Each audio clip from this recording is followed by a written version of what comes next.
Madame, Monsieur, l'Assemblée nationale a adopté mardi 8 novembre, en lecture définitive, l'article 49 de la loi dite Sapin II. Cet article de loi permet la confiscation de votre épargne en assurance vie. Comme l'écrit le canard enchaîné, elle fait se dresser les cheveux sur la tête. Cette loi fonctionnera de deux manières. Elle permettra à l'État de geler votre épargne en assurance vie indéfiniment, c'est-à-dire que vous ne pouvez ni la retirer, ni recevoir les intérêts. C'est prévu à l'alinéa 5 ter de l'article L631-2-1 du Code monétaire et financier que modifie la loi.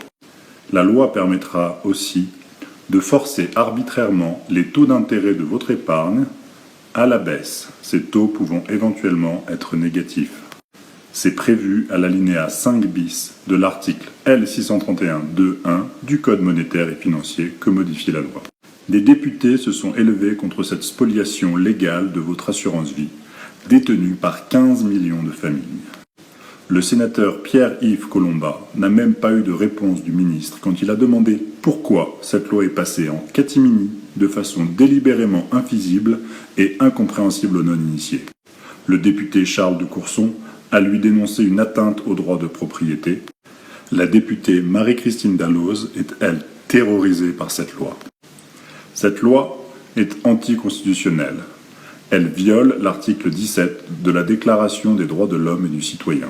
La propriété étant un droit inviolable et sacré, nul ne peut en être privé, si ce n'est lorsque la nécessité publique légalement constatée l'exige évidemment et sous la condition d'une juste et préalable indemnité. Mais c'est votre retraite que l'on confisque, pas la leur. L'assurance vie constitue pour 15 millions de foyers français le dernier rempart de sécurité des retraités en cas de coup dur. L'Observatoire des retraites européennes estime que l'épargne retraite, déjà en forte augmentation, devrait encore augmenter de 50% dans les 8 prochaines années pour pallier à un système public défaillant. Elle devrait passer de 35% à 50% du PIB.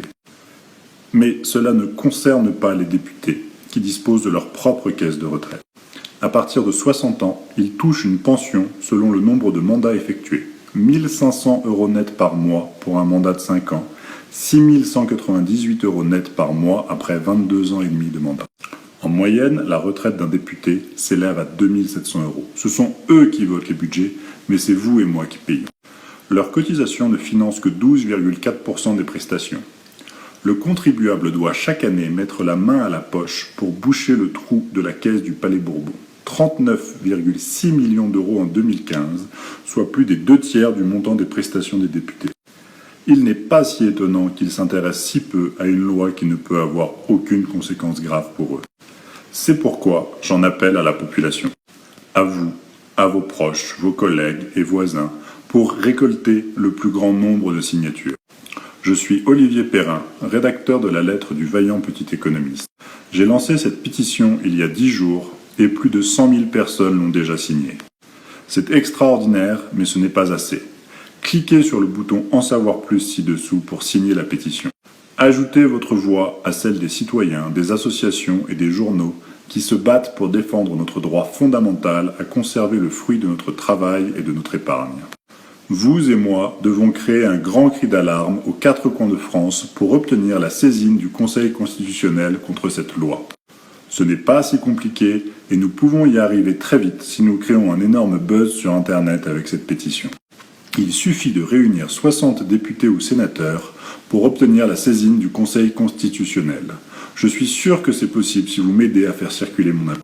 Signez la pétition grâce au bouton ci-dessous et transférez ce message à tous vos amis, tous vos proches et demandez-leur de le transférer à leur. D'avance, je vous remercie de votre aide.